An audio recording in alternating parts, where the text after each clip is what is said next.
we are trying to institutionalize the whole system, rapid action learning at central level in the federal government, so that this can move automatically without support from outside, from any development partner. So this kind of emergence of the timely, relevant and actionable criteria have kind of forced ourselves to think through all the activities we support, we cooperate in, or we kind of run ourselves.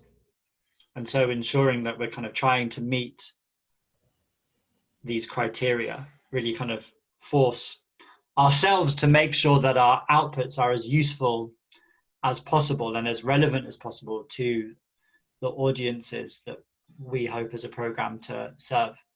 Yes, I think so. It sort of feeds into everything we do now, and the sort of flexibility and the kind of adaptability of the program, which has always been there, is now officially there. And it does, I think it does encourage innovation within the team as well. It encourages us to continue to innovate, to continue to develop what we're doing, question what we're doing. A sort of interesting approach to use as the sector tries to adapt its programs to become adaptive and to respond to, you know, changes in context, and sort of mix and match different types of sanitation approaches and find the best way forward for that context. And I think rapid action learning is really an important aspect of being able to develop this new way of working, which is so different to how we operate at the moment, where we have a sort of fixed program with fixed objectives and outcomes and deliverables. And rapid action learning, I think, could be really important to feeding into, you know, just a change in mindset in how we operate as a sector. So with regards to challenges or circumstances where rapid action learning approaches don't work, something we're all very aware of is the ability to undertake these under the current COVID pandemic, because a lot of these involve running participatory processes, which include face-to-face meetings and often large groups of people. But what we're hoping to do in the next year or beyond, depending how this all pans out, is just exploring how we can try and recreate some of at least what the approaches, but aspects of the approaches that we can redo online. You know, trial alternative methods, explore what the limits of that are, who we can't reach, who can't participate, what we lose and what we gain from doing it online. So, you know, how can you recreate that safe space where people feel free to share and learn from each other openly and can have those kind of free-flowing conversations that you can have in a room? How do you recreate that in an online forum without making it a bit more formal and people a bit more reticent to share particularly negative things? That is something that we're really keen to explore kind of moving forwards and try and recreate those safe spaces.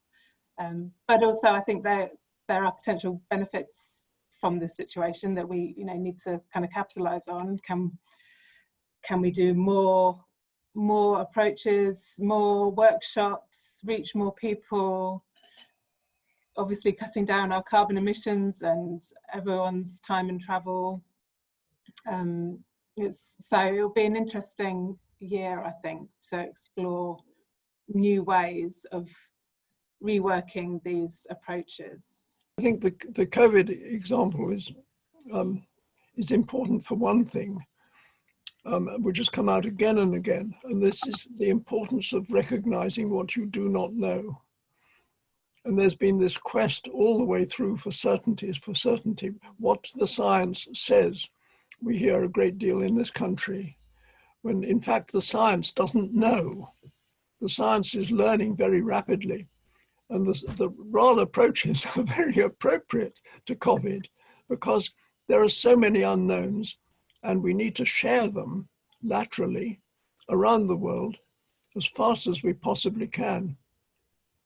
So one very recent success was evolving the rapid action learning to respond to the COVID crisis, where a number of members in our team compiled a huge array of sort of existing knowledge and experiences from various different sources across the sector, all based on hand washing facilities in low-income settings. Compiled that into a useful format which was easily accessible and sort of consistent across the different methods and different techniques, and then disseminated it really broadly through our networks, also through IDS's networks and across the sector and our partners.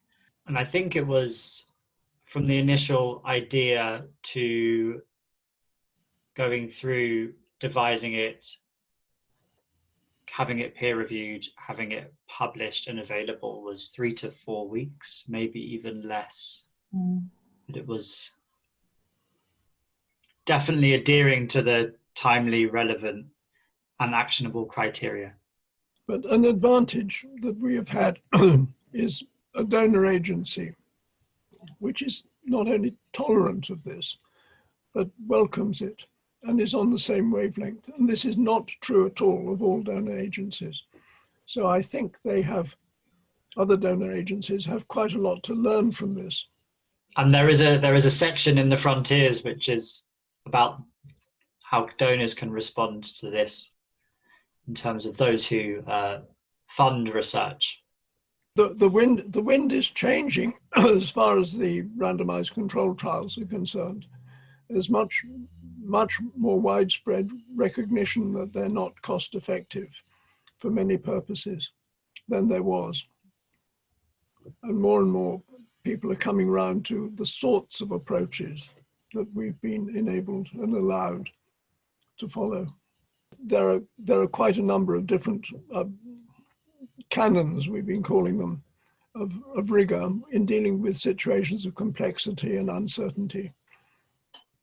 But one of the most important ones is triangulation. That's to say, not just taking one particular bit of information, or one way of looking at things, or the views of one profession, but of having multiple ones and putting them all together. And the other one that's really, really important, more important, is really the idea of adaptive learning and of changing as you go. That it's a process. There's a rigor of having a process, a participatory process, which is evolving, and you don't know exactly where it's going. And that's to be welcomed. If it's entirely predictable, then you may be on the wrong wavelength. And that's a whole mindset. It's a paradigmatic shift, which the whole sector needs.